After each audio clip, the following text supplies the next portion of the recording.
And you can introduce our speaker. Okay. All right, everybody, welcome to the May 2024 STC meeting in the San Francisco Silicon Valley chapter. I am happy to present Jack Molisani, a professional recruiter who has seen hiring booms and mass layoffs as economies ebb and flow. However, he has never seen hiring booms, layoffs, and mass resignations at the same time. So we have some sort of perfect storm here. Tonight, Jack will offer valuable advice for proactively landing your next job or promotion in this shifting job market. And as we were talking about earlier, Jack is an STC fellow and the current president of the LA chapter of the STC. He also serves on the national position of the Community Affairs Committee. He is the author of the book, Be the Captain of Your Career, which hit number 5 on Amazon's career and resume bestseller list, which I think is very impressive. He also offered me a quote that I'd like to share that was first stated by Eleanor Roosevelt, which is, learn from the mistakes of others. You can't live long enough to make them all yourself. And with that, I'm happy to present Jack Molisani. Thank you.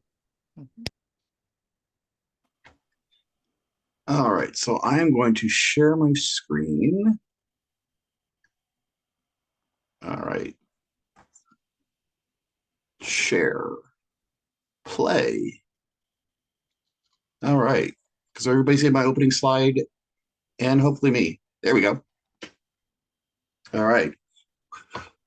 So thank you for that introduction. I will add one of my favorite sayings, the definition of an expert is someone who's made all the mistakes possible in a given field, assuming you don't keep repeating them, right? So learn from the mistakes of others, but don't be afraid to make them yourself. Just, there's no such thing as failure, success, or learning. I'd also add that I produced the LavaCon conference on content strategy, which will be in October in Portland, and we're going to give away free virtual entrance to the conference at the end of the presentation. Some ground rules and warnings. If you've never heard me speak before, this is not me talking at you for 45 minutes. This is group participation. When we're in person, I tend to throw chalk to people who participate, but alas, we're virtual. I will leave time at the end for Q&A, but if you have any questions, feel free to drop them in the chat window or just say, hey, Jack, I have a question. I can't see the chat window when I'm in presentation mode. So Rose, if you could monitor the chat window for me, that would be great. Sure. The next warning, I guess I will say, is don't take anything I tell you tonight as gospel truth. Try it for you and see if it works. If it works for you, keep it. If it doesn't, throw it out the window, because what works for one person may not work for another. So either do your usability testing or A/B testing, going, here's one way, here's the other one, which one worked better? And there are a few things in here. I'll show some contrasting points of view and let you decide which one is best. And finally, I've heard it said that in some cultures, they believe to attempt perfection is to anger the gods. So artists in those cultures purposely leave a little imperfection in any art they create. So if you find any typos in here tonight, just not angering the gods. All right, here we go. So let's start off with the good news is companies are hiring more than they were in 2020, which is good. Not quite as many after 2020. And one thing that I coach people on is when you do hear about a layoff, like especially when a couple of months back, Oracle made the news saying, oh my God, they just laid off 10,000 people. And that seems like an awful lot, but until you realize they hired $40,000 people after the pandemic. So call it right sizing, call it what you will. What's interesting about layoffs, and I just heard this new term the other day, so it's not in my slides, that someone coined the term contagion of layoffs, saying that if one company, say in the tech sector, lays off 10,000 people, everyone else in the tech sector goes, oh, we better lay off 10,000 people too, just to stay competitive. So whether you really need to lay off those people or not, we'll see. But as far as 2024, this is what the Bureau of Labor Statistics said is the number of open jobs in the country, and currently somewhere between 7 and 10,000. Now, let's enter this concept of the Great Resignation. And this hit an all-time high in 2022. It's dipped a little bit, but it follows the same curve as job openings. And that's people who just didn't want to take it anymore. Different than quiet quitting, which we'll get to in a subsequent slide. But these are people who just decided up and quit. So I did some research and found out the following are the major reasons why people up and quit their job. Some of them surprised me, some of them did not. One, a toxic work culture. I am happy to say I've never worked in a toxic work culture, nor do I have one in the companies I own, but I have heard many war stories about toxic work cultures. So if you happen to be in one, just realize that your work does not define you. You don't have to stay in that job, even though there are layoffs, but companies, as you saw on the 2 slides ago, are still hiring. So yin and yang, weigh whether or not you want to stay in that toxic work environment if you are in one, and if you're not, thankfully, and if you are between jobs right now, you're not unemployed, you're consulting. All right. This next one was interesting, job insecurity and reorganization. When there are mergers and acquisitions, a lot of times they have redundant documentation teams, so people want to quit before they are laid off. And I lied, I can't see the chat window. And the question from Andrew, any option on the posted jobs that never get filled? My hypothesis is that this is resume harvesting, where HR departments are freshening their databases. I honestly don't believe these openings are even funded. Okay, so a couple things on this. I had a client call us on San Diego looking for an XYZ person with XYZ tools, and we found the perfect person, submitted them, and then they ghosted me, stopped returning calls, emails, everything. And were they resume harvesting at that point? I suspect they already knew who they wanted to hire, but they may have had a corporate policy saying you must interview X number of people or must look at X number of resumes before deciding who you want to hire. Who knows? I have not seen the resume harvesting with corporate accounts as much as with staffing agencies. Being a staffing agency myself, I'm well aware it is so easy to cross ethical lines, to put it mildly. More than once, I've submitted someone for a job, and some random agency that didn't even have a job found somebody's resume on monster.com, submitted them without their permission. And a lot of companies, if they get the same resume from 2 sources, rather than battle a potential legal battle of who gets the right to that commission, we'll just throw both resumes out, right? So harder to do if you're just posting your resume out there. But if you are working with an agency, let them know where your resume has been sent, just so you're not double submitted. Does anybody else on the call have experience with companies that are harvesting resumes more than I have? Okay, good. Let's go on. All right. High levels of innovation is another reason people quit. I had to stop and think about this one for a second. And then I realized back in the old days, we used to do a software release once a year, twice a year. Then along came Agile. We started doing weekly releases, daily releases. And a lot of times the tech writers just couldn't keep up. Either one, they were not part of the development team and valued as a valuable member of that development team and were in from the start on what the changes are, or they were looked at some sort of commodity going, oh, by the way, we should probably have software documentation changes because we just did a release 2 weeks ago. All right. So I could definitely see why high levels of innovation might cause someone to quit their job. Related to that is failure to recognize performance. I hear this over and over for tech writers that they're not valued in the job they do. One of the ways I respond to that beating drum is I go, are you telling people what you do? Do you have a weekly or monthly newsletter in which your department tells the rest of the company all the great things you're doing? Have you monitored how many calls you deflected to tech support, how much money you saved the company, or perhaps generated revenue for the company? Has anybody here ever used RoboHelp, especially early in the days? And someone asked me, can you recommend a class in RoboHelp? Right? Rachel has, yes. And I would just tell people, yeah, it's got a great online tutorial, just do that. And people would learn it and buy it. Do you think that person who wrote that tutorial didn't make Blue Sky software at the time hundreds of thousands of dollars? Another personal example,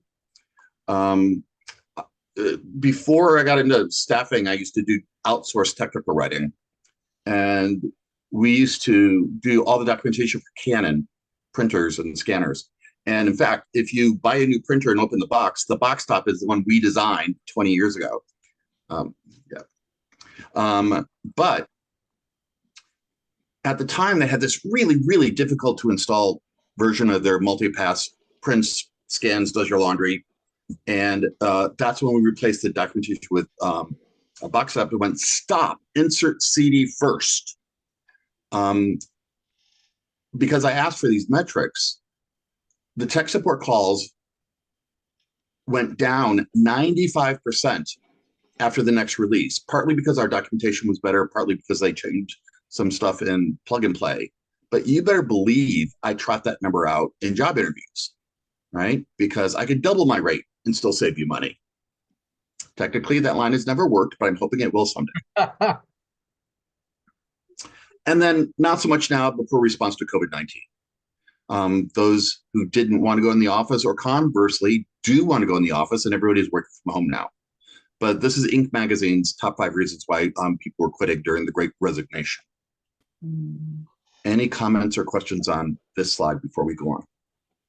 I would say that sometimes people think that their performance is wonderful because they're using criteria that are different from the criteria the business people are using. So you may think, I got those commas exactly right. I picked exactly the right word at exactly the right place. My grammar was flawless. And those aren't necessarily aligned with the company's goals. Right.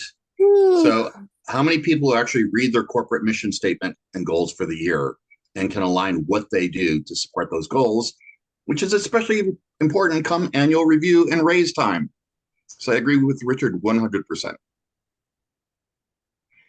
Andrew's got a comment as well there. What's that? He wrote that tech writers often claim to be underappreciated, especially by younger managers, and he concurs that they don't prove their value to those managers. Agreed. All right, let's go on. All right. This was kind of a new concept to me because I've personally never done this myself, called quiet quitting.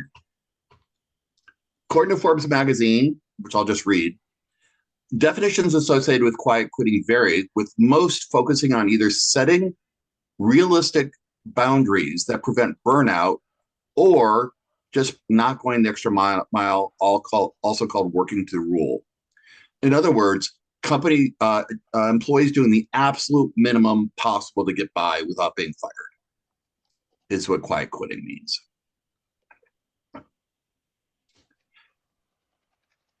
These definitions contain important differences because setting boundaries generally is more active and can have more positive outcome for both employee and employer, but lack of discretionary effort can be either active or passive and generally is perceived as a negative for both employee and employer. So let's talk about this for a second. In my workplace negotiation skills workshop, one of the things that I think it's incumbent upon you, the viewer of this presentation tonight, is to not let people dump work on you. In fact, I just finished a survey that somebody was doing about special projects and how are special projects monitored and affect your time and your morale and your productivity. When someone says, I need you to drop everything and get this release done by Monday, you go, okay, but then X, Y, Z is going to have to be pushed back a week, which would you prefer me to do? Or yes, we can meet that really unrealistic deadline, but I'll need 2 contractors for 3 weeks. Or we could do 20% of the main functionality in the time you've given us, but we'll have to do a supplementary release and document the 80%.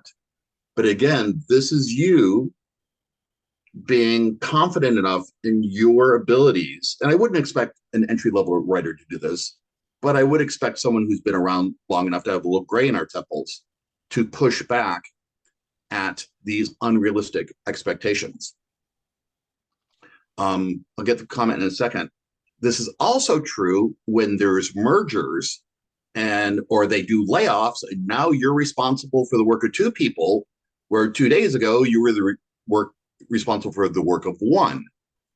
That now becomes, do you want to stay and do that 80-hour week work, or is it time for you to leave as well? All right, Andrew, companies often can't articulate their goals in ways tech writers can understand. Tech writers need to work really hard to collaborate with management to establish what's needed and not needed, so there are fewer surprises and priorities are clearer. You also need to learn to say no, just like I suggest. Yep, agreed. Okay. Now, I will. Yep. So go for it. What's the advice you have for a graceful no? Especially Always say, for like yep, early tech writer, yeah. Sure, I can do that, but, and then list the alternatives or what it will cost. Okay. Yeah. Always say, yes, I can do that, because you don't want to be seen as a naysayer or a negative person going, no. Right. Always, Don't yes. Yeah. Right? Yeah. Okay. Especially if you can pull out historical data. Yes, we can absolutely do that. But when we did that on the XYZ project, it took 15 labor weeks. Mm-hmm. Exactly. Right? Which step of this documentation plan do you want me to shorten? Is it the analyst phase that normally takes 2 weeks? The initial draft that normally takes 16 weeks? Testing? What's that? I'm in a tech writing meeting.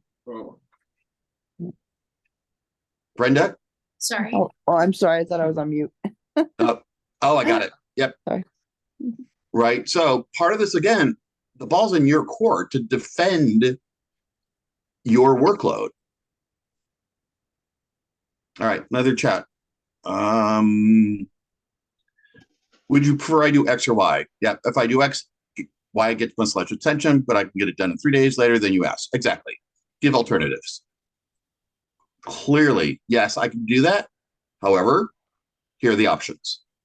Right. This is especially true if you're an independent contractor or working on a fixed bid and someone submits what I call a change order. You're asking for something that wasn't in the initial bid.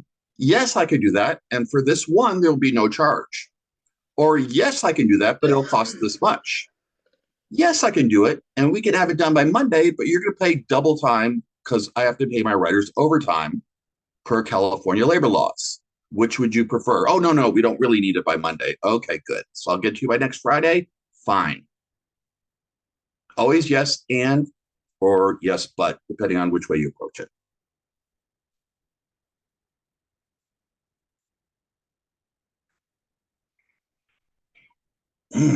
Yeah, unlike people who just leave during the mass resignation, this later group stays, but they just sit there and quit for all intents and purposes. Now, although I said I've never experienced this, this is what I have experienced. Those of you who've seen me speak before may have heard this story, but I was working as a contractor for a company in Orange County. And at the end of my contract, they wanted to convert me to perm. And this company had published metrics on how long projects should take. And I added up my productivity while I was there, and I was twice as productive as what their metrics said. So when they wanted to convert me to perm, I said, great, pay me twice as much as you're paying your other writers. And they went, oh no, this is how much writers make here. It's a line of spreadsheet, no more, no less. And in that moment, I knew I would never be an employee again because I'd never be compensated based on my ability. So I started my own company. And when I bid projects, I would think how long it would take me. I would double the bid, back it off a little bit, and get the gig, right? But the reason I bring this up on this slide is because I was so fast, I was getting everything done. And I swear to God, one of the full-time staff employees told me, and I quote, "Will you please slow down? You're making the rest of us look bad." Now, was I making them look bad because I was better or because I was actually working at the pace that a normal writer was, not taking the absolute possible time to do something to stretch it out as long as they possibly could, which I have seen people do. And that was 40 years ago. So I guess this idea of quiet quitting is not a new one. You are a rate buster. Okay. Yeah. Andy has a comment there about if you're still seeing quiet quitting. He has said I can't answer this question, Andrew, because none of my employees are quiet quitters. So I would push this back. If anybody in the call is a hiring manager, what are you seeing it in your company? I don't see it, but I know it exists. Yeah, I had another friend, Chili Campbell, who when she was temping, tells a story where, she wanted to get things done and she had extra time and she was reading a script because she was trying to become an actress. And the boss chose that minute to walk in and see this slow person looking busy. And here's Chili reading a script when the other person was complaining about how slow Chili was, right? So quiet quitters don't want fast working people in their area. But again, I have not witnessed this myself. All I know is it does exist. But I also assume that when there's layoffs, the first people are going to go are the quiet quitters, because they've probably been wanting to fire them for some time and haven't yet built a good enough business case to stand up against a wrongful termination. But again, that's just me guessing. I think since the pandemic, there's also a lot of remote work that can be considered quiet quitting based on a previous in-person working style. Agreed. I think if you were a quiet quitter, you did more of it remotely because nobody was staring over your shoulder. Yeah. However, I also believe that if you're a good manager, I tell my people, I don't care when you work, how long you work. I don't care what you're wearing when you work, as long as you get your work done. Here's your target for the week. Go for it. If you can do it in 39 hours, do it. If you can do it in 20, you want to spend 20 hours by the pool, I don't care. Okay. Yep. But again, you've got to have strong enough metrics and a strong enough project management system in place where you can allocate projects to people and monitor their progress, right? So then you have to be in a management role to do that. Have to be is a strong word. Not have to, but it helps. It helps. It absolutely helps. Or go to work someplace that has that in place, or suggest one of your own. One of the things that I've been seeing of late is not laying off the rank and file individual contributors, but laying off all the middle management. So the corporate structure becomes very short and spread out, and having groups self-manage, which I think is just insane. But it's one way. If you're going to lay off, you don't lay off the people doing all the work. It's people's managing the managers who's managing. But again, it just comes down to productivity metrics. How are you managing your team, or how are you being managed if you're an individual contributor? Yeah. Agreed. Now, not to be confused with quiet quitting is quiet firing. Does anybody want to guess what this is? I'll hold. Don't make me call on you randomly, I will. Okay, Rose, what do you think quiet firing is? You take away somebody's work, so they just have nothing to do, and so they feel compelled to go elsewhere. Yeah. Or the opposite, which is They burden them so much with work that you scare them off. exactly. You You dump make them so much work miserable. on them. Yes, you make them miserable enough that they want to quit. Therefore, you don't have to pay them a severance package. All right. Yep, again. I've heard of the zombie employees, but it's true that they get caught quite quickly, as do many less usable souls. The competitive cost cutting keeps the venture capitalists and shareholders happy. I would agree with that. One of my favorite sayings in my branding, either if you're an STC member and you have access to STC's Intercom magazine archives, I did a whole presentation and talk on personal branding. And it used to be on our website, but we just did a website redesign. So if you're interested, let me know. I'll send you the slides. But the point I'm trying to make here is, on top of Andrew's comment, is Andrea Ames, who's a past president of the society, when asked what does she do for a living, answers, I solve business problems. Not I'm a tech writer, not I'm a usability specialist, not I'm an information architect, all of which she does. Yeah. But that's not how she positions herself and what she does for the rest of the company. She has since left IBM and started her own company. But the point is, when I asked her once, well, how do you find problems to solve? Because I asked for them. Every quarter I got on my director's calendar and said, what's keeping you up at night that my team can help solve?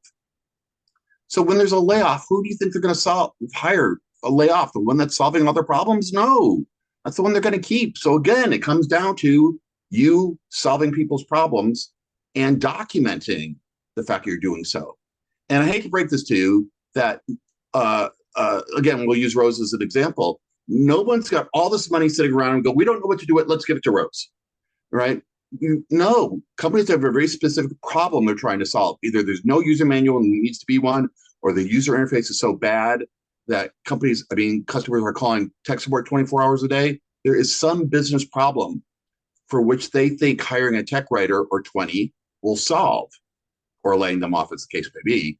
Either way, one might make the business case for it. I'm not saying you guys did this yourselves, but your management did not do a good enough job of justifying why your team was there, and hence the whole team get laid off. Or in the case of the biotech firm, the management didn't do enough job of generating revenue, and so the whole development team has to get slashed. I have a question. Yes. So when, let's say there's like a new feature that a tech writing team is documenting, right? Uh-huh. And we're redeveloping a template and we're reworking that and we're correlating with the client and somebody else on, whoever is approving that, not going into specifics with that. Mhm. How would you say you should propose yourself, like, as the person working on that, as the person pulling all-nighters for that project, and kind of sell that as a team effort, even though it maybe isn't, maybe your manager isn't doing that for you? Yes, and these are great questions that I can take a whole session to answer. I know, and I'm sorry. That's such No. It's a good question, so I am going to answer it. I'll just do it shortly and maybe send you another presentation offline. Mhm. Again, is your team viewed as an integral part of the development team, right? And therefore it needs to be there, or is it looked as a commodity to be acquired for the lowest possible price given an acceptable level of quality? That An is- example I use is, I think you mentioned a software product that you documented a new feature on. Yes, exactly. How many times have you gone to sales and said, how much revenue has that product developed over the past year or 5 years or 10 years? Are you positioning yourself? Hi, I'm part of the product development team that made this company $3 billion this last year. Yeah, you're right. We can't say that as a tech writing team, at least Right. what I've done. So yeah, you're correct. Yep. Yeah, And if you don't have those metrics now, that doesn't mean you can't get them. of And course. then we need to get them kicking and screaming and pulling them out of marketing and taking people to lunch and bribing the All right. accountants, Yeah. right? Absolutely. Yeah. Yeah. Thank Yeah. you. And I'll give you another example, then we'll go on. Sure. I was documenting an API, application program interface, for this database system once. And there was two ways to access the database. You could pull out one record at a time, find me Okay. Joe Jones, social security number, or sets of information. Yeah. Find me everybody in California that makes over $50,000 a year in our database. Okay. And what I noticed when I was documenting the way to access this, that each team had assumed a variable was one way. One team assumed it was white to start. The other one assumed it was black. And I got the head of both development teams in a room with brownies and say, listen, I can document this either way, but you guys need to decide which way this is going to work. Because if you don't, it's going to get to integration testing and fail. Mhm. And they did. And you better believe I saved that company probably, I don't know, $50,000, $100,000 in development costs, because the tech writer was the only person looking at all the various pieces of the Right. software system. Yeah. Okay. Well, yeah. No, I agree. I agree. Again, another example that was in my portfolio and I bring up on interviews, Yeah. right? Which is the viewpoint you should be taking. You're a valuable part of the development team. You're the only person who's the customer advocate. And I'll give you one more example, then we'll go on, but it's a really good example. Capital One, I have a Capital One credit card. And for my conference one year, one of the LCD projectors burnt out the morning of the first workshop. So I run down to, I think, Circuit City at the time to get a new one. And it was a mount outside of my normal state for an unusual amount, and Capital One declined the purchase. They called me 5 minutes later to see what was really true, but by that time, I used my Amex and already left the building. Yeah. But now when I travel, I just tell them, hey, I'm going to be traveling to Texas or wherever I'm going to be. I will be using this credit card, so these are not fraudulent charges. The problem is, if you go to their website and log in, the option is specified travel dates. If you go to their 800 number, the option is fraud management. Right. There's no in between. There's no, first of all, they're not even calling it the same thing. And two, I want to prevent fraud, not manage it. But clearly, these two teams aren't talking together because they're not calling the same thing in the same company, let alone division to division to division. Yeah. And I assert whoever was the tech writer over those two divisions wasn't getting these people to talk to each other. Again, we are not people who sit in a dark room documenting features. We're a valuable part of the content development team or the product development team and should be viewed as such. Yeah. In Jack's opinion. Yet nobody asked me, except you guys. Agreed. Thank you. I All right. appreciate Yep. Chat window. Bear in mind that your unofficial job function is to make your manager look good. So with new features, draw attention to your manager's role in making it marketable. Share the credit. Yes. Easiest way to get promoted is get your boss promoted.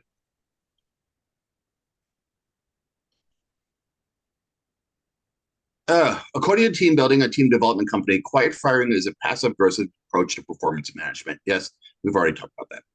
Okay. Yeah, instead of outright firing employees, they just make it, miserable to work there and they quit on their own. Yeah, we said that already. A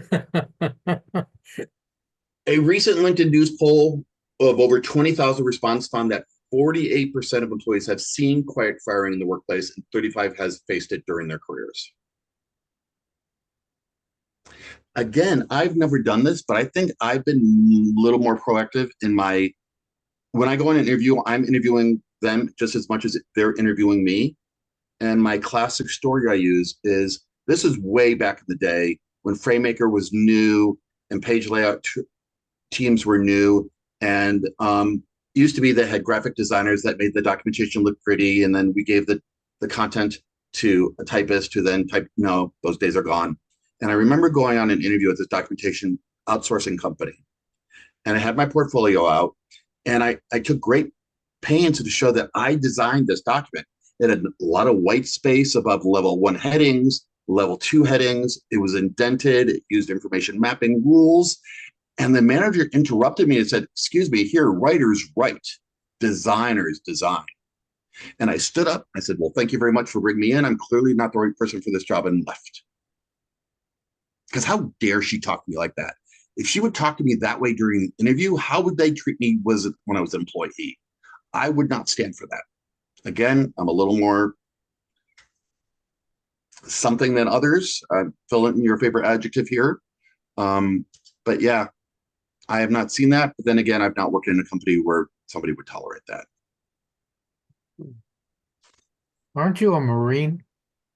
Air Force. My dad was a Marine. I was officer in the military, yeah. And have belts and dutiful martial arts since you asked. Okay. So again, hiring versus unemployment. We are at it very interesting, even with the layoffs at almost an all-time low. Again, I should have updated this because I think the labor numbers just came out last week for what the current trend is for unemployment rate, but it's surprisingly low, especially low in the tech sector. Despite those of you who just got laid off this week, there are jobs out there. According to the Bureau of Labor Statistics, unemployment at the general population level is 3.7%.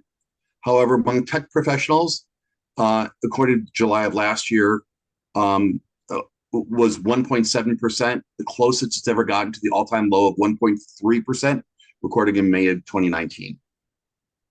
It Now, feels a lot worse than that, I have to say. it does. And it just like, I just don't know how they get these numbers. When they say it's this low, what jobs are they talking about? Like, I have found it more difficult in the past year. This is just a fact. I'm more qualified than ever, but I have to say that I get fewer calls than I used to get. So something is different. Right. To jump to it earlier, okay, these are the job opening levels. They are falling. The number of open jobs is falling. Is that zero? No. Now, I can tell you this. Let me get back to that slide because I wasn't counting where I was because I did want to. I can tell you this. What I used to do in the olden days is when a company posted the job on LinkedIn, I'd wait 2 weeks and ask, hey, I see the job's still open. Do you need staffing help to find qualified candidates? Now, when they post a job, in the first hour, I see 100 applicants. 100 in the first hour. Well, now, in another presentation, I talk about how jobs like Indeed and Monster and Dice, you can set up a wizard that anytime the word technical writer shows up in a job, automatically submit me. Right? So now you have to implement a AI-based applicant tracking system to weed out the people who thinks it aren't qualified because so many resumes are spam that aren't qualified. Gets back to what Andrew was asking about earlier about how many of these job openings are really open or are they resume harvesting? So what we'll get to in this next slide is stop applying for job openings that you see posted and work your network. Let me look at the chat window real quick. Well, and just don't do the easy apply LinkedIn applications. They aren't real. That's my takeaway. Oh yeah, go ahead. Keep going on that comment about LinkedIn. Yeah. So what I was going to say is this is something I was told is that when you see that comment on LinkedIn where it says 100 people have applied to this job, what it really means is 100 people opened the job posting. It doesn't mean that they actually applied. So it can be far more discouraging than what the facts really are. And just, of course, I looked and I saw it and I said, maybe I applied, maybe I did, but I just at least checked it out. Richard, what were you going to say to that? All those people who are applying to that job or replying to that posting may not be in the United States, so yes, don't figure in the U.S. Statistics. Yeah, when I post a job, I at least get 100 applicants who are not even remotely qualified for that job. Getting back to Rose, I did a book review by the man who started ZipRecruiter.com called Get Hired, I believe it was titled. There was some useful information in it, but there was a lot of data that I think is just plain suspect. Like, to get hired, you must be one of the first 18 people who applied in the first 17 minutes the job is open. I'm going, what? No. I mean, that may be true for a forklift operator or if someone needs a cashier at Kmart. But if a company's looking for someone who's got data-based authoring and uh, information, what's it called when you map the human genome? Whoever said that earlier. Sequencing. Yeah. If I want somebody who's experience documenting CRISPR, who's doing gene sequencing and, bioinformatics, that's not going to be 100 applicants in the first 18 minutes of job posting. It's just not. Right. So yeah, be suspect of some of those numbers for sure. Another take on quiet firing is the blending of multiple job functions of the same individual, especially when they laid off the 3 other people. You have to be the tech writer and the project manager and the usability expert. Yep, for sure. Especially if you're in a startup, you're wearing all those hats. Okay. But what about when I've actually applied to a couple jobs where the job description is like 5 jobs in one. So is that quiet hiring, firing? What do we call Or that? or the company just doesn't have the budget. They want to hire 5 people, and whoever is holding the power of the purse says, no, you may hire 1 person. So then they go, okay, let's find the unicorn who could do it all. And then maybe we'll settle for someone who can do 4 of these 5 things or 3 of those 5 things. But I'll tell you, I know some people have had a harder time getting hired over the past 6 months to a year. But I recently had a 6-month contract for a data tech writer, could be done remotely anywhere, and I could not find a single writer who was available to take that contract. I found 1 person who was laid off, and she took the contract until she could find a full-time staff position, and a month and a half later took the full-time staff position and left, but at least she had the manners to tell us ahead of time that's what she was doing. So it just depends. I literally have had jobs I could not find. I've had jobs for which I got 120 applicants, maybe 45. Well, that's even high, 20 which are qualified. It just varies. And it just from person to person, job to job. Again, that's why we're having this conversation today, because this is what we're running into. All of the above. The hollow job postings, too many applicants, not enough applicants. Are these jobs really open? Layoffs. Let's talk about layoffs. And somebody give me a time check because I can't see my clock. It's 7 after 8 o'clock. Okay, let's wrap this up because I know it's getting late in the East Coast. Oh, it's okay. Well, you We're oh. night owls. It's okay. All right. One of my pet peeves is companies are so afraid we're heading into a recession that they're doing mass layoffs. And my viewpoint is if enough companies lay off enough people, they're gonna cause the very recession they're afraid that's gonna happen. Right? So they're doing these preemptive layoffs, or I mentioned earlier, these contagious layoffs out of fear, not to mention what the hell is going to happen after the election in November, or what's going to happen with the layoffs, or God forbid we get not 1, but 2 wars going on another continent that could spread to the entire Middle East. Okay, I can see why some companies might want to trim their headcount right now. I can see both sides of the picture, and I'm not advocating one or the other. I'm just saying these issues are in play right now. Kevin, my director of operations, calls it fear money. I mean, like, well, how many companies are sitting on billions of dollars in cash reserves, but they don't want to hire people right now because they don't know what's going to happen 6 months from now. And again, I fear these actions are going to trigger the very recession they're trying to avoid. Chat comments. Yeah, kitchen sink job descriptions have been here forever. It's like I've gone on job interviews where what they were looking for was nothing like the job posted online. Yeah. Yeah. Oh, yeah. And we want to pay $10 an hour for this person as well. Mhm. So if you happen to be in an organization that value you as part of the development team, stay there. If you're not, find someplace that does.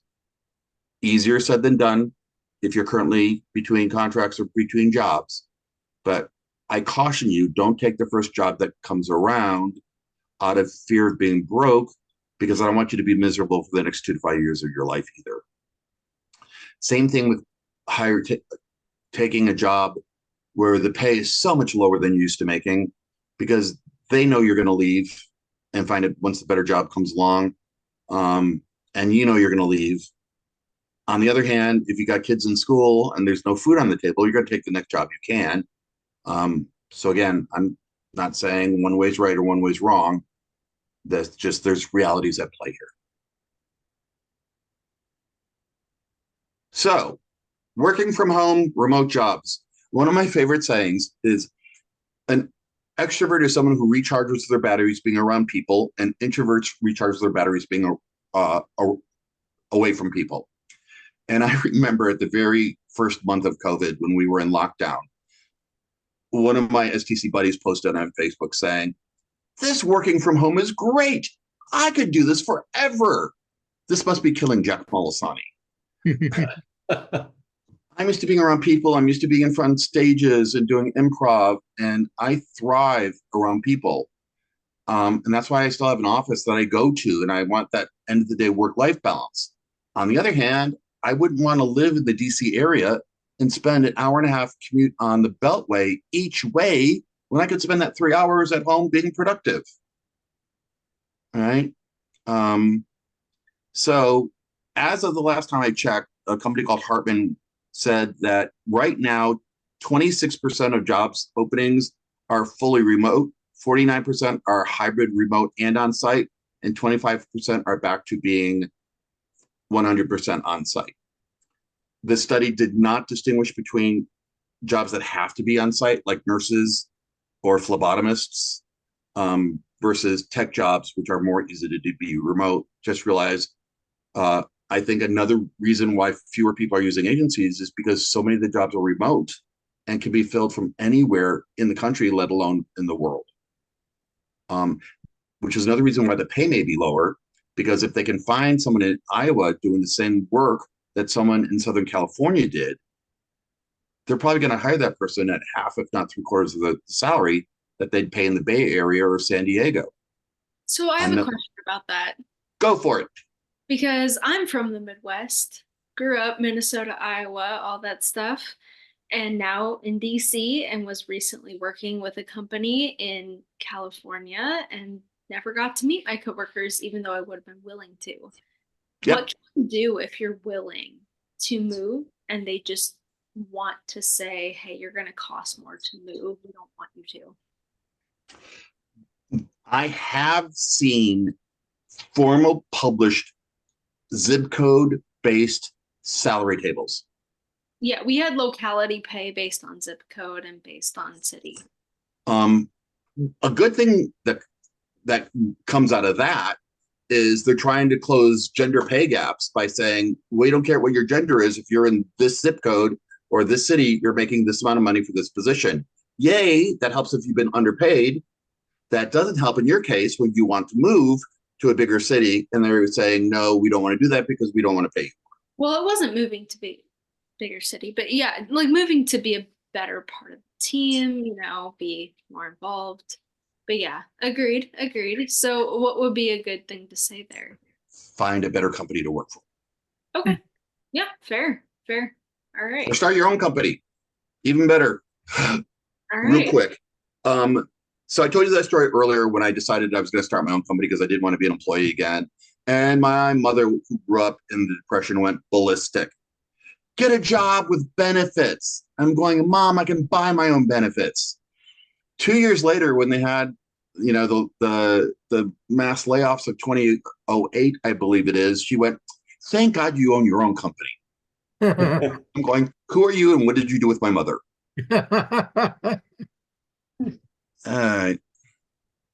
Yeah, Andrew brings up a good point. Great jobs often deteriorate because the great manager leaves or gets promoted. Same thing happens to me. I have great clients, and that client leaves, and I can no longer find who at the company to work with. That just happened to me a month ago, where I was recruiting for some telecom networking engineers, and that person left and got a new HR manager came in who would not even return my emails or phone calls. It's like the equivalent of quiet firing your agencies. So one of the things that we have written policies in my staffing agency is that we only will work with clients who are in good communication. Because we've had situations where we find this really hot at this time programmers, and the managers will get back to us for 3 or 4 weeks. That person's already got a new job by then, right? So the hiring and firing works both ways. Looking for look for ways to justify more pay within the current company. They'll get interested in relocating you. Again, if you are proving you're a valuable part of the content, product development team and showing how much money you're generating for the company or how much you're saving them in cost avoidance, you said, I could triple my salary and still save you money. But you have to build a business case to do so. Okay, where are we going in this? In a survey conducted by Robert Half, which is international staffing agencies, 49% of employees prefer to work a hybrid job, which means partly remote and partly in the office. I think that same survey said that 90% of managers hate it because they can't, they want to see butts and chairs, and they don't have the project management infrastructure in place that we talked about earlier to monitor the productivity of someone other than seeing, are they here from 9 to 5? Yeah, and oh my God. One of my friends who goes to the office, when he's on a deadline, puts a big sign across his cubicle saying, I'm on a deadline, please don't interrupt me. Otherwise, he spends half a day chatting with people just stopping by to chat or asking questions that could have been solved in an email, right? So you have no communication, no commuting, no interruptions from chatty coworkers. There are definite advantages to working remotely if your employer is confident enough in their management that they can trust you to be actually doing your job. And introverts the world over breathe the collective sigh of relief. Yeah, you can only pull so many all-nighters and not be allowed to talk with anyone that could give you your income stats. Agreed. Slack can definitely bog you down when working remotely. Again, you can set yourself to do not disturb. Depends on the company structure. Like Jack said, find another company. Also, there's a law pending in California, I don't think it's actually passed yet, saying that if an employee is answering their text messages after normal work hours, that's considered overtime. Right. Yeah. So again, it's part of the work culture. I mean, if you're going to work for a startup and they're expecting you to drink, Mountain Dew and put in 80-hour weeks, that's part of the startup culture. Not as true of going to work for a bank who wants you to work 9 to 5 and not a dime more. How does that work for cross-country teams, like being in a different time zone? As long as you're not working more than 8 hours. So maybe if you have a meeting late at night, you don't start working till 10 in the morning, 11 o'clock or noon. Okay, so that's on you to work. Yeah. Partly. Again, comes back to you. Sorry. I'm just curious. No, I know accusatory. I was just curious because I agree. I absolutely agree. I mean, it's like Adobe, who's my prime sponsor at Lavacon. The whole development team's in India. Yep.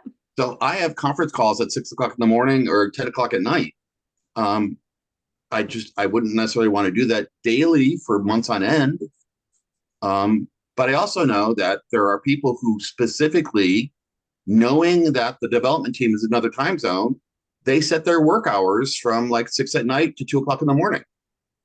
They get 8 hours of sleep. They work all day and go to the beach. They're night owls. They love that. Again, I mean, I don't know if they love it, but they do it. They know. Again. You know when they have to work, right? Yeah. Yep. Exactly. That's the point. Yep. Yeah. Cool. Okay, we already talked about this. You have to have that. It's also hard to brainstorm without face-to-face. It's hard to tell people's facial expressions. You can't see that my arms are crossed under the Zoom camera and my legs are crossed. I don't believe a word you're saying, even though I'm smiling, right? It's just easier to talk to someone if they're in the same room with you. Frank, what's the standard severance package these days? I don't know. Andrew, if you put that in the chat, please. Okay, now, so let's wrap this up with, okay, how has job hunting changed? How can you be proactive over your job search? When searching for new job postings post-COVID, look everywhere for postings, not just on Indeed.com, not just on LinkedIn. A lot of your professional groups, meetups are starting to come back, but a lot of us are still virtual. Monitor people.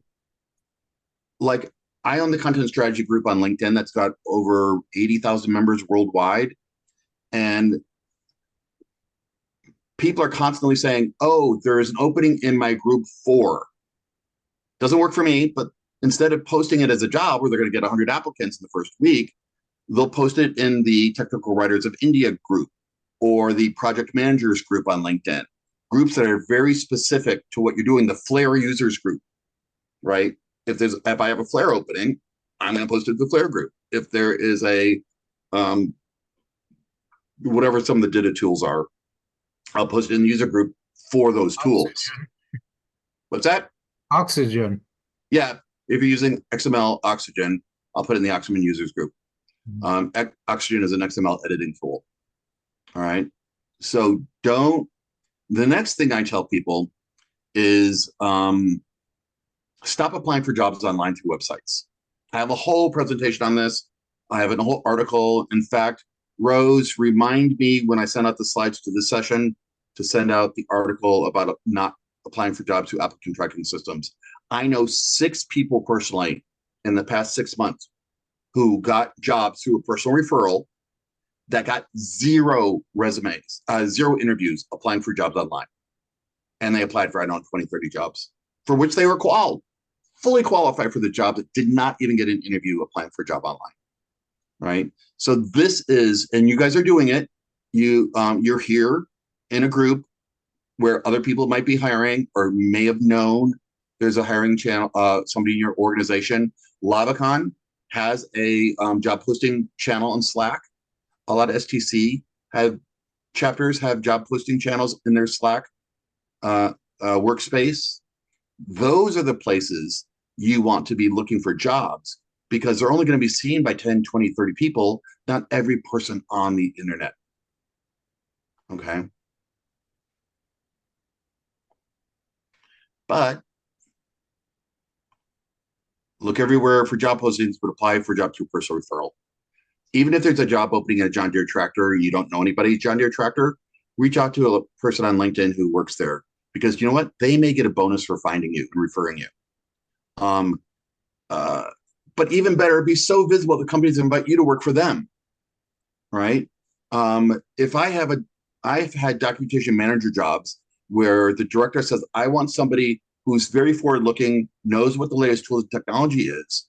The first thing I'm going to do when searching for that person is seeing where they've spoken at conferences or what articles have they published or do they have a blog, right? Because knowing that my client wants somebody forward-looking, that's where we're going to look for someone. So I may ask them if they're interested in this job. I just did this the other day. I got a job posting in for a graphic designer and forwarded it to a friend of mine. I go, are you interested in this? He goes, yeah, I am. And that job was never posted on the internet. All right. So when searching for jobs post-COVID, avoid job postings where thousands of people can view it and apply for it. Use your personal network. Even better, be so visible that companies invite you to work for them.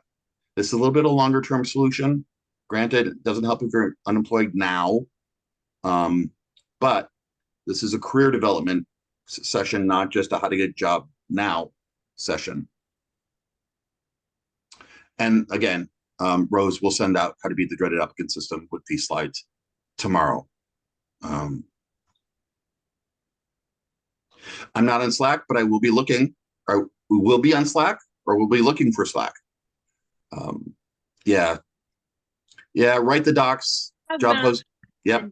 Slack, yeah. Yeah, for sure. Okay. All right. So we talked about the don'ts, let's talk about the do's. I've covered this in another session. A resume is just a vehicle that shows that you match what the reader's looking for. That's all it is. What they're looking for is what are you? How senior are you? Do you have experience in their industry? Do you have experience in the tools we use here?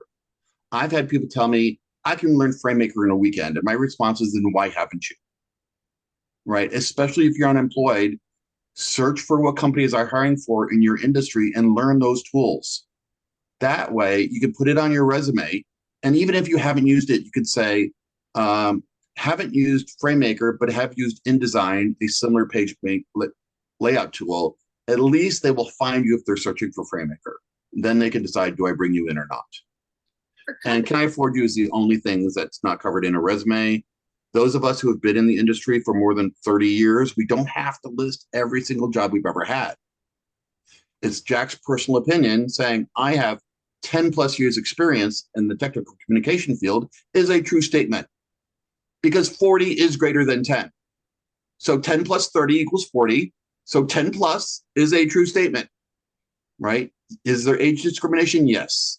Do I really want to work somewhere who would discriminate me based by my age? No, but I don't want to be cut because some person thinks that I'm too expensive for the job because I've been working too long. So there are ways to minimize age discrimination in the job. How would you do that? How would just put like on the younger side, like Yep. 25 and below? Do what? On the age discrimination. Yeah. How would you advocate for yourself? Again, at the top, you can say 10 plus years experience in the automotive, financial, and nuclear regulatory fields. At 25, you can't say 10 plus. Again, 10, 15. So if I was applying for a job at a startup, I would not list 25 years experience on my resume. I wouldn't. okay, so what would you say? That's what I'm asking. Do A/B testing.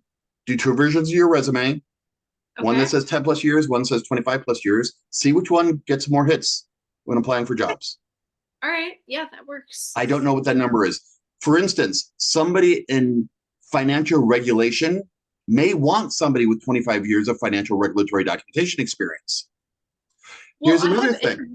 People that Go ahead. don't want more than what I have because they don't want to cross that. Again, But what it one depends. person values, another one will detract from you.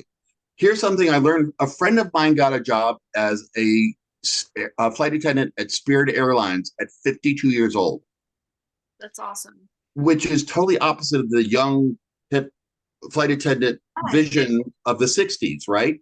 Yeah. And she goes, you know why this came up in my hiring process? Because older individuals are more reliable. If we have a shift, we show up for it. We don't feel entitled like the youngest generation of employees sometimes feel, not everybody, Of right? course. So there are fields, I don't want my medical doctor to be 22 years old. No, I don't want my medical doctor to be 22 years old and I'm 25. Right. So I get that. Yeah. Yeah. Of course. Yep. Okay. Okay, again, this is from the guy that wrote the book on Get Hired Now. He says you have only 6 seconds or less to make a memorable impression. I disagree with that. If I see who said that? Where do they get these I don't know. statistics? I have no idea. I think they're arbitrary. I think they're wrong.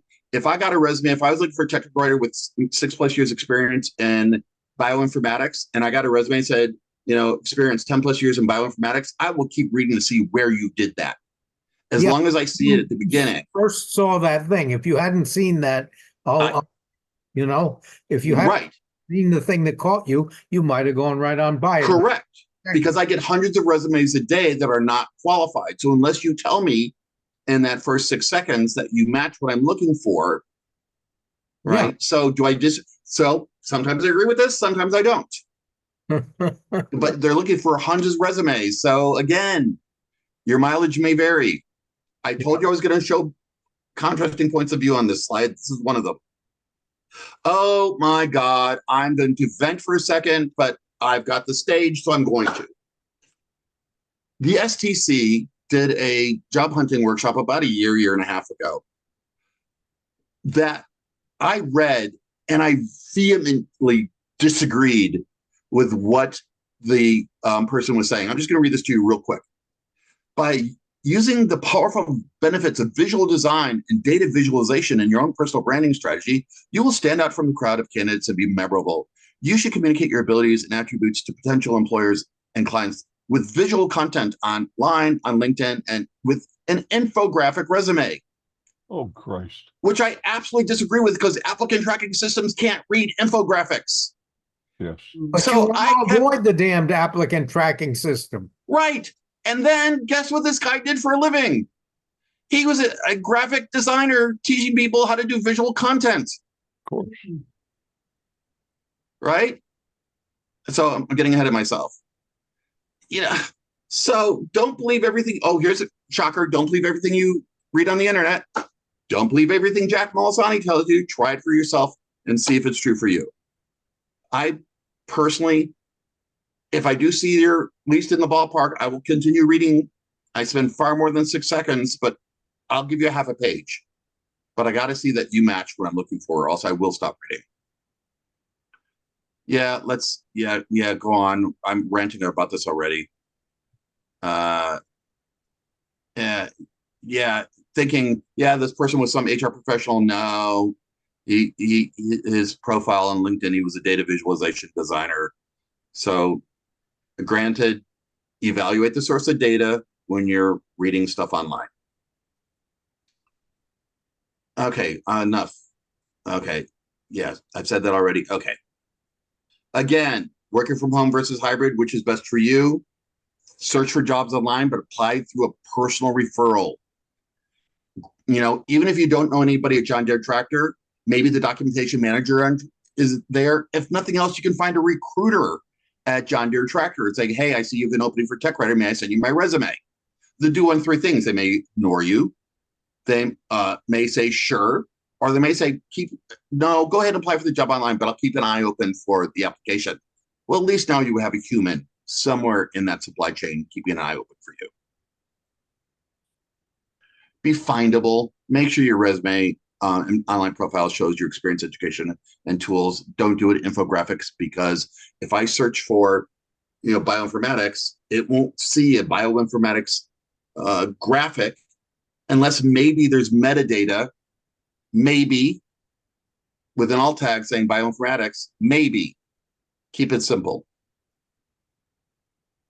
Don't sacrifice usability for some arbitrary number of pages. If we're going to do a quick exercise. Emily, can you come off mute for me? Yeah. All right. My definition of a resume is just a vehicle that shows that you match what the reader's looking for. Could you repeat that back? Yeah, it's a vehicle for you to decide what an employer is looking for. That you have what the employer is looking for. Okay, here's my second question. If a resume is just a vehicle that shows that you match what I'm looking for, how long should a resume be? I would say, personally, Yes. between 1 and 2 pages. Okay, good. That's an arbitrary number. I'm going to ask my question again. Okay. If a resume is just a vehicle that shows that you match what I'm looking for, how long should the resume be? If you really want to just match, it's a 1-page, quick answer. Okay, good. What if it takes more than 1 page to show that you match what I'm looking for? Then you better make sure you can Do it in 2 pages. What if it takes 2.5? So I'm going to give you my question again. If everybody else on the phone already has the answer, it's harder when I call on you personally. So thank you for indulging me. If a resume is just a vehicle that shows that you match what I'm looking for, how long should a resume be? I've been on phone calls with recruiters multiple days, and they've given me 3 to 4 to 2 to 1 pages. Agreed. Everybody's got an arbitrary number. Richard, I know you're biting at the bit to answer this question. Absolutely, he is. Richard, if a resume is just a vehicle that shows that you match what the reader's looking for, how long should your resume be? Long enough. Long enough. That you match what they're looking. Long enough to show what you match what the reader's looking for. Ding, ding, ding, ding, ding, ding, ding, Yeah. ding. I should have brought my But belt home. that could be showed in 1 to 2 pages. That could also be Yes, shown That's in- fine, that's Absolutely. fine, but it needs to be Absolutely. as long as it takes. exactly. If it takes And, 2.5 pages, and probably Okay, no so how is longer. that a question? here's the deal. I have seen people take a 3-page resume and smush it down to 2 pages using 8-point font with zero. Oh, that's Yes, because you're supposed to keep your resume under 2 pages. no, that's weird. I That's know, which You is do why what- I'm saying, what I'm 25 and I do, you go on LinkedIn, you make LinkedIn write it for you, mm, your experience. don't get me started on AI and LinkedIn. Just No, don't. it's not AI. It's not AI. Don't get started on LinkedIn either. When someone sends me a resume, I can tell if it's been written on Indeed or LinkedIn. If you're a writer, I want to see a sample of your writing. It's and I all will my negative- No, I'm not saying that. It's all my own writing, but it is through LinkedIn because I have my jobs already lined up and I have my like references there. Like my boss and my past manager have references that's right there. That's why. Okay. It's not anything fake. Keep in mind, you're opening those people that you're listing their references open to be spammed by hundreds of recruiters. No, I'm not. No, because I'm not exposing personal emails, personal anything. All right. Again, usability. If it works for you, keep it. If it doesn't, throw it out the window. All I'm saying on this last bullet is don't sacrifice usability for some arbitrary number of pages. I'm gonna respond. No, let's wait. Hold on. Okay, Jasmine. You asked me, so I'm gonna respond. Everybody else Yes, do. Yeah, agreed. my resume is 2 pages max, Good. and I write all of it myself. Good. Good. And that is AI. And the only things that I grab from LinkedIn are people that give me recommendations there, references there. And if they don't want that, then I move it. Then I give it somewhere else. And that's okay. But I got laid off 5 days ago. Yep. So that's where they decided to. And you asked. So And it's a great answer. all right, continue with the presentation. All I was trying to make on that last one is don't try to smush 3 pages of resume into some arbitrary number of pages. I don't know who does a 3. It happens all the time. I Yeah. get it all the time. Yeah. By tech writers even. Tech writers, you would think they would know better. No. And thank you for doing that. I wasn't calling you personally, but yes, I was. Yeah, you actually kind of were, but I did. Guilty as charged. So thank you. send me a DM afterwards. That's fine. I won't write a 3-page resume. Okay. All right. So let's do the drawing for the free entrance to LavaCon. My last page is I'm the only Jack Molisani on LinkedIn. So please connect with me.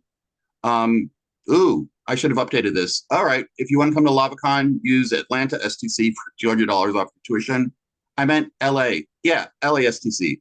And then how many people? Let's go to the participants list. There are 14 participants. So I'm going to go and do a random number generator, and we're going to pick the number from the top. So tab. Okay, from 1 to 14, and I'll take myself out of that number. 11. So on my screen, 1, 2, 3, 4, 5, 6, 7, 8, 9, 10, 11, not including me, is Lainey, Tamer. Lina. Yeah. Hi. How do I tell me again? How do I pronounce your name? Lina. Like Lina. Carolina Lina. without the Carol. Yeah. Yep. Yay. Thanks. So it's a virtual entrance to LavaCon. It is transferable. If you, for some reason, can't use it, send it to somebody else. For everyone else who I've picked on tonight during the call, I thank you for your participation. If you have any questions that you didn't want to ask in a group setting, feel free to email me, jack@washingtonstaffing.com. Anybody who's laid off would like me to review your resume, I will be happy to do so. I will tell you ahead of time, the most common mistake I see in tech writers' resume is a mix of end dashes and hyphens in your resume date ranges. And now, Unless you, seriously, okay, no. Where If should we send? Since you picked on me a little, yes, yep. send or It- What was that Unless you mixing? turn this, hold on, let me stop sharing my screen for a second. sure. Unless you turn this feature off, if you go space hyphen space, Word changes it to an N dash for you. If you go Oh. space hyphen up arrow, it does not. Or if you go back to change number. But I see a mix of, or they'll go space hyphen space. Sometimes there's a space and no space. Sometimes there's a space before but not after. I'm not saying it's going to automatically get you kicked out of the running, but if I get 5 resumes and 4 of them are flawless and 1 is not, I will consider the flawless people I first. guess So you're saying that like they're mixing, I'm still unclear in what you're saying, mixing M dashes and N dashes, for example? Yeah. Ah, Yeah, let me- okay, yeah. Let me call it an Right. actual example. They don't mean the same thing. Well, Correct. was no, creating. they can, but you mix them, you Right. pick a lane and stay in it. According to the Chicago Manual of Style, the most correct punctuation for a date range is an N dash with no space on either side. And it's called an N dash because it's the width of the letter N. Yeah. Yeah. But that's Yeah, That's- AP says that's- put a space in And either it's, side. and it's used for date ranges. If Yeah. you're Any trying to, range. if you're trying to use it as something like where you use a parenthesis, you use an M dash. And M dashes are used to set up subordinate clauses. That's what I'm saying. Yeah. Okay. So here's an example. yeah. Here, the person Yeah. has an N dash, it's bolded. Here, it's a hyphen that's not bolded. Here's a space before the N dash, and here's a space that's not bolded, not, Yeah. right? Here's a hyphen with no space on either side. Yes, of course. Yeah. So I'm just saying, and this is a tech writer, name has been withheld to protect the innocent. Of course. Right. Yeah. So Okay. okay, for example though, like as a question, if Yes. you get a LinkedIn resume, not written by AI, fully authentically written, Yeah. no M dash issues. How do you feel about that? I don't like it because it doesn't show me that you know how to use headings and styles. Okay, so you want something that shows heading 1, heading 2, HTML 1, 2, 3, 4, 5. And Yes. subtitles. Okay. Andrew, 1 space or 2 after a period, just be consistent. Either way, I don't care. No, 1 space. I got yelled at for that. Yeah, unless you're typing your resume, then use 2 if it's on paper. Okay, Rachel, it's good to see you again too. Thank you. Thanks for inviting me. Again, I'm going to give you my email address in the chat window if you want to just copy and paste it. Okay, Nikki has her hand up. Does that mean you have Okay, a question, Nikki? Yes, go for it. please repeat that code to put in to get a $200 discount on is it LASTC? Yes, use LASTC. I Gotcha. will, as soon as we get off this phone call, we'll make that happen. Okay, thank you. And for those of us on the East Coast that Yeah. are here, what's a good way to stay connected? Again, LinkedIn for sure. Okay. So When I don't get a do job in, just resumes, but do it Yeah, for yep. this. Yeah. also email me your resume. Andrew may speak to this himself. When I get a resume in, the first place I go are the people I know personally.